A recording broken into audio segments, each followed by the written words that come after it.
지금 보시는 이 사진은 스위스 다보스 포럼 참석자들을 찍은 장면입니다. 다보스 포럼은 세계 정관계와 재계 그리고 금융계의 주요 인사들이 모이는 자리인데요. 이재용 삼성전자 회장 옆으로 지그시 미소 짓고 있는 한 남자가 보입니다. 바로 월가의 황제라고 불리는 제이미 다이먼 JP 모건 체이스 회장입니다. 제이미 다이먼은 단순히 큰 은행의 회장이 아니라 큰 은행을 더욱 거대한 은행으로 만들어 왔고 더 큰 은행으로 만들고 있는 CEO인데요. 2021년 JP 모건이 기록한 480억 달러의 수익은 미국 은행 역사상 가장 큰 수익 기록입니다. 그의 성과는 주가가 말해줍니다. 다이먼 회장이 CEO로 부임했던 2006년 1월 JP 모건의 주가는 약 40달러였습니다. 그리고 17년이 지난 올해 현재 JP 모건의 주가는 약 140달러, 3배 넘게 상승했죠. 이를 능가하는 대형 투자은행은 월가에 없습니다. 골드만삭스가 2배가량 주가가 오른 것을 제외하면 뱅크 오브 아메리카나, 시티그룹은 금융위기 당시보다 오히려 현재 주가가 더 낮습니다. 탁월한 성과로 월가의 황제 자리에 오른 제이미 다이먼 회장,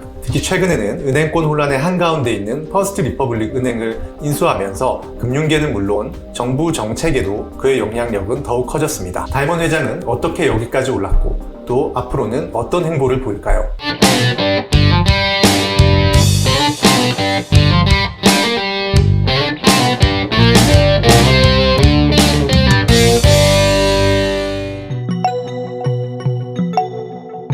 제이미 다이먼 회장이 CEO로 있는 JP 모건 체이스는 1871년 존 피어몬트 모건이 설립한 JP 모건 앤 코를 모태로 하는 은행입니다. 설립자가 모건 가문이니까 성이 다이먼인 제이미 다이먼 회장은 JP 모건의 설립 가문과 혈연으로 엮여있는 그런 사이는 아닙니다. 단지 금융인으로서 실력으로 JP 모건의 CEO가 된 것이죠. 그가 JP 모건의 CEO가 되기까지의 과정은 그의 승부욕과 수완이 잘 드러납니다. 다이먼 회장은 증권 브로커였던 아버지의 영향으로 1982년 하버드 MBA를 졸업한 이후에 금융업으로 진출합니다. 큰 은행 대신 당시 금융업을 시작하고 있던 샌디 웨일이라는 인물과 함께 일하게 됩니다. 월가의 전설이라고 불리는 인물인데요. 리먼 브러더스의 견습생으로 출발해서 글로벌 금융기관인 시티그룹을 만들어낸 인물입니다. 다이먼 회장은 16년간 웨일과 같이 일하면서 보락도 함께하고 승승장구해왔는데요. 샌디 웨일이 자신이 세운 회의에서 나와야 하는 실패를 겪을 당시에 회사에서 유일하게 샌디 웨일을 따라 나온 사람이 바로 제이미 다이먼이었습니다. 그렇지만 다이먼 회장은 시티그룹이 완성된 직후인 1998년 샌디 웨일 회장으로부터 해고를 당합니다. 샌디 웨일의 딸이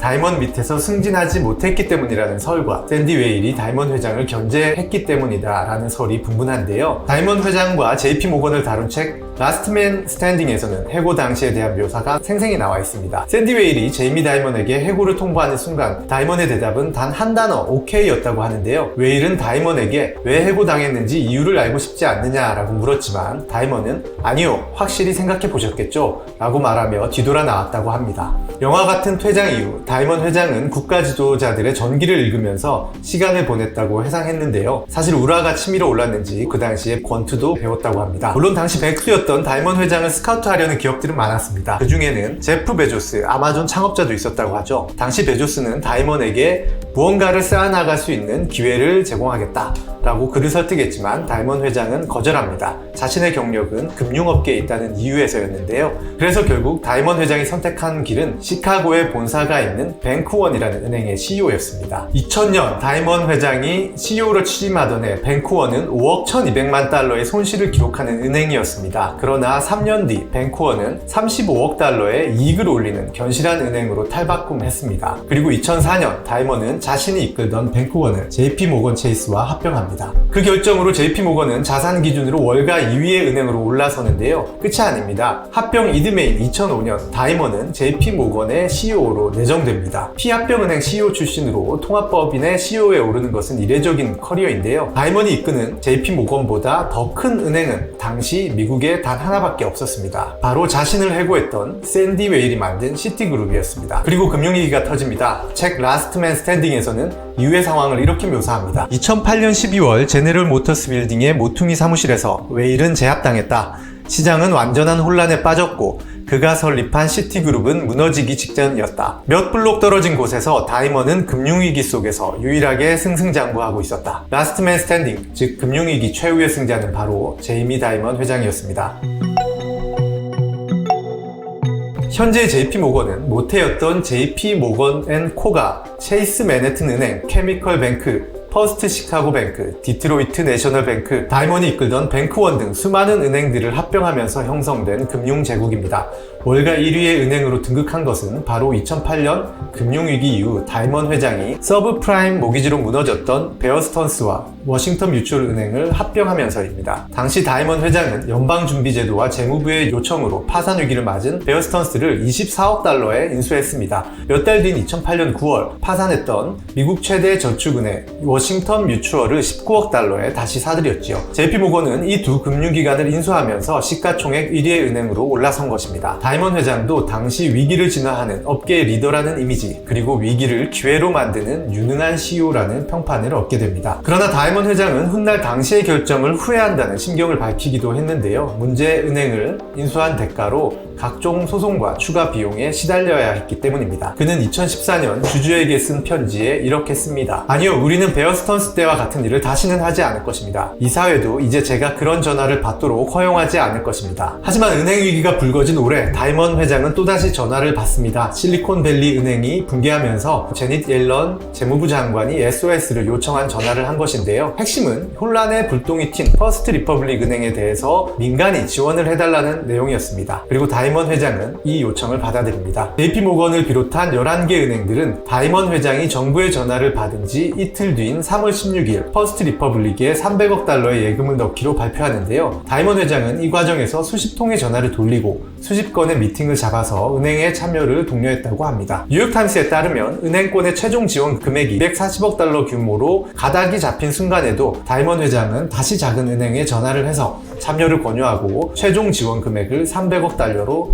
끌어올렸다고 합니다. 그래도 상황은 진정되지 않았죠. 결국 JP모건은 미국 예금보험공사의 요청으로 고살 위기에 처한 퍼스트 리퍼블릭 은행을 인수하게 됩니다. 마치 2008년 금융위기 당시 베어 스턴스와 워싱턴 뮤추얼을 인수할 때를 떠올리게 하는 상황입니다. 다이먼 회장은 뭐 때문에 이렇게 열심히 위기 진정의 소방수 역할을 한 것일까요? 이는 그의 평소 신념이 영향을 미친 것으로 보입니다. 그는 2019년 야후 파이낸스와의 인터뷰에서 나는 JP모건 최고 경영자이기 이전에 한 명의 애국자다 라고 하면서 이것이 내가 정책에 관여하는 큰 이유라고 말하기도 했습니다. 다만 우리가 더 눈여겨봐야 할 점은 제이미 다이먼 회장은 왜 퍼스트 리퍼블릭 은행은 지원을 했으면서 실리콘밸리 뱅크는 지원을 하지 않았을까? 시그네처 뱅크는 왜 지원을 하지 않았을까입니다. JP모건은 이번 혼란이 불거진 직후부터 퍼스트 리퍼블릭 은행의 곁에 바짝 붙어 있었는데요. 퍼스트 리퍼블릭에 예금을 제공하기 전부터 여신을 제공했습니다. 자문을 제공하기도 했고요. 결국에는 인수에 이른 것입니다. 이 같은 특별 케어는 다른 은행을 상대로는 제공하지 않았습니다. 이는 결국 다이먼 회장의 퍼스트 리퍼블릭 인수 결정이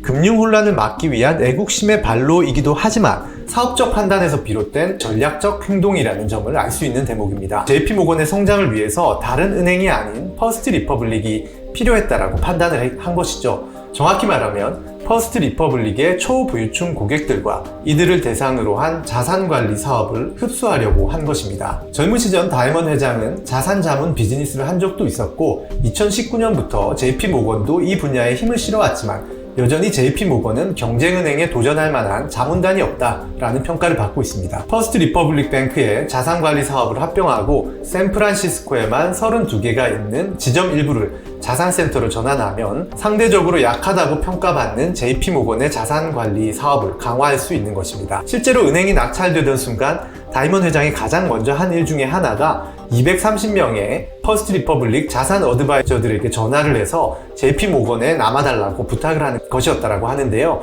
월가 대부분의 은행들이 보기에 퍼스트 리퍼블릭은 위험한 매물이었지만 다이먼 회장이 보기에는 2008년에 그랬듯 위기를 기회로 만드는 승부처였습니다.